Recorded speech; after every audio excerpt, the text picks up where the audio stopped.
It's my pleasure to be a part of the Mennonite Fellowship, and I'll be joining in the next 5 months or 17 months more regularly. My name is Melanie Rodriguez, and I first met Mennonites in Pennsylvania. I am an artist, an educator, a human rights activist, working on many issues to free myself from domestic and civil violence. It took 10 years, so I visited many shelters, and here in Fort Collins in Catholic Charity Shelter I met Cheryl, and Cheryl is a member, and Gloria I met, and then I have now become friends with Pastor Steve and Renee. Cheryl, well, Gloria sort of introducing us. That true? Yes. Tell me about that. Yes, and then John also at EcoThrift. At EcoThrift, yeah. He's a member of the fellowship here. And it was Gloria's idea. She said when I mentioned to her, let's paint the lockers, she says, well, I know the exact person to do that. Her name is Mel. I thank you, Gloria. I love them so much. Yeah. I'm loving more and more people here, and I'm so impressed with the love and the faith and the energy.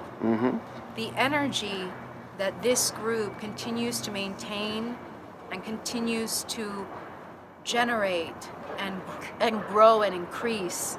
It's just true Christianity. It's true love. It's true peace. It's beauty, and it's recognition of realities and recognition of potentials.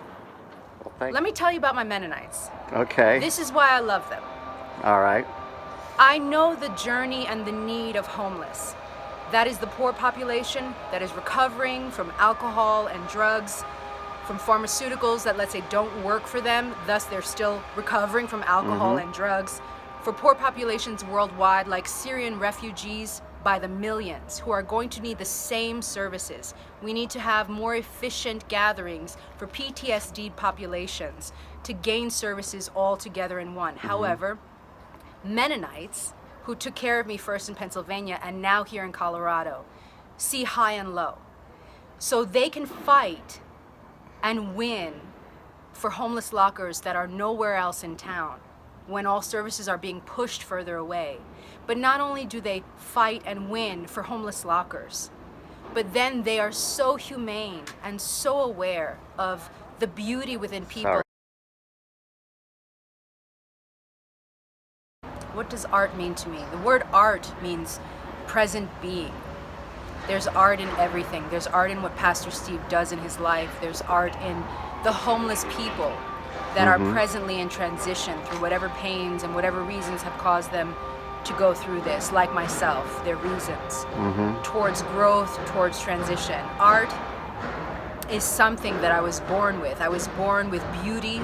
I was born with loving, observing humans and nature, and I naturally had an abandoned childhood, so I, as a smart being, began to mimic and recreate beauty.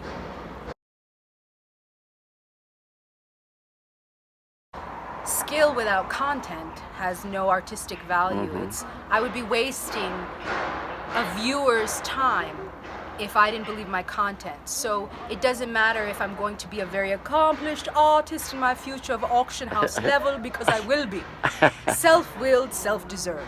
What is important is that anything that I do with my art has of the highest meaning to me, and it is of the highest level that I can give people.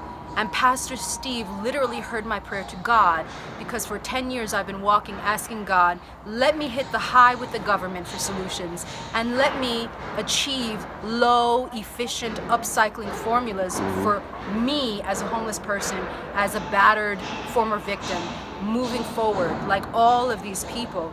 And the numbers are still huge. The numbers are not going to go away until we get more efficient with our services, our reforms. So this tiny art project is exactly what I had been praying to God for on my 10-year walk. And my present life of art, I am, art thou. My present life, God hears my prayer, there's Pastor Steve, and here are lockers that are part of the formula. And his work is completely aligned with my work. And that's what art is. It is the present. It is not the past. It is not the future. It is walking awake now.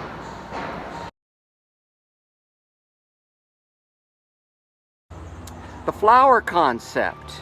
Who did you say that? Whose idea was that? That was my beloved Pastor Steve and our Mennonite Fellowship.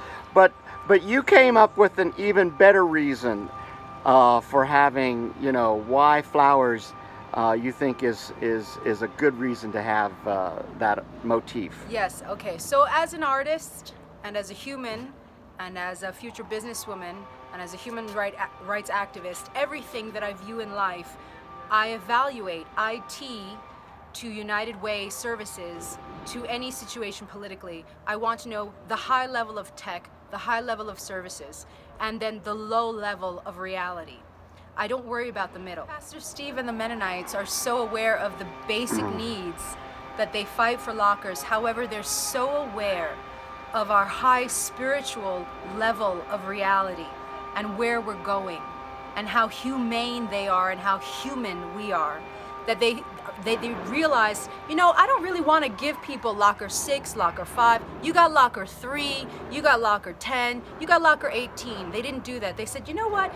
They're so aware of the experiential life of people transitioning that they said, why don't we paint a flower, a different flower on every locker, and then someone can receive the rose locker, the sunflower locker. Or point out here what you got. This is the honeysuckle locker. There will be butterflies and hummingbirds. This is the marigold locker. This is the daisy locker. This is the iris locker.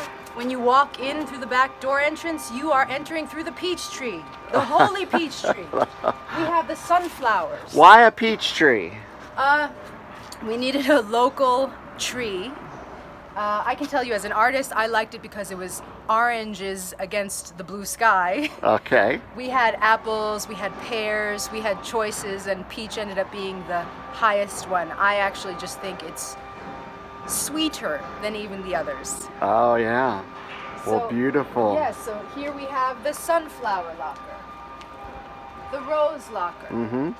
We have the columbine that started. And Uh-huh. there will be a different flower on every locker. The level of love, the level of awareness is real. Mm-hmm. And that's what I love about my Mennonites, my Pastor Steve, the fellowship.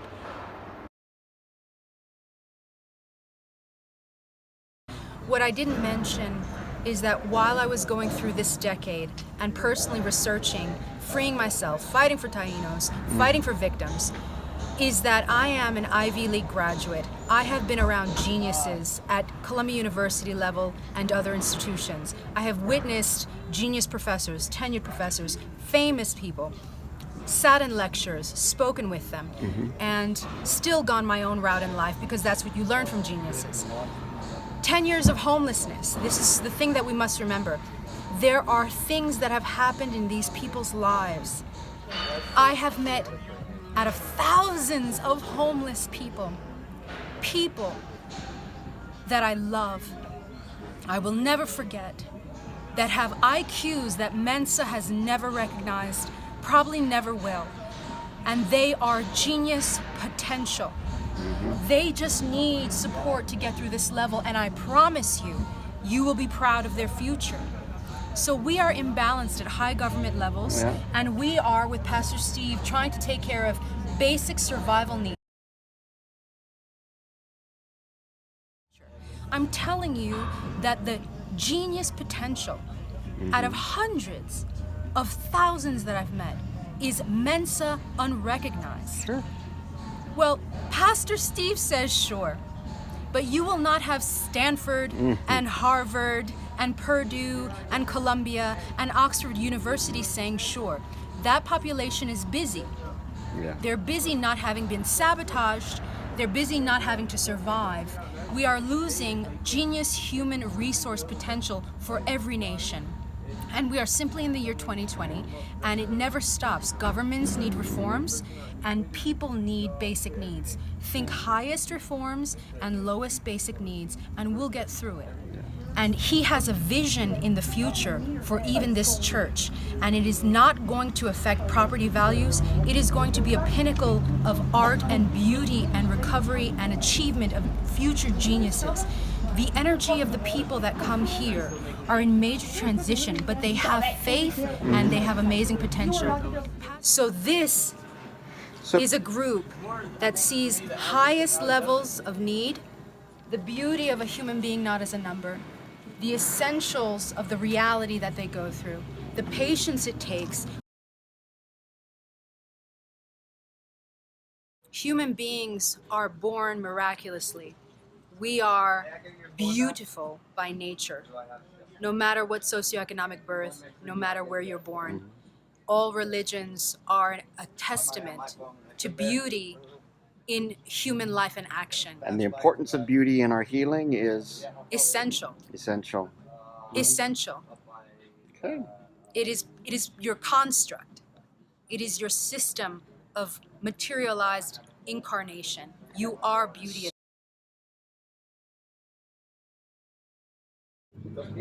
It's what's needed. It's what's perfect. We need to combine top artists with basic essential needs so that there's a respect that the homeless feel that they're not invisible.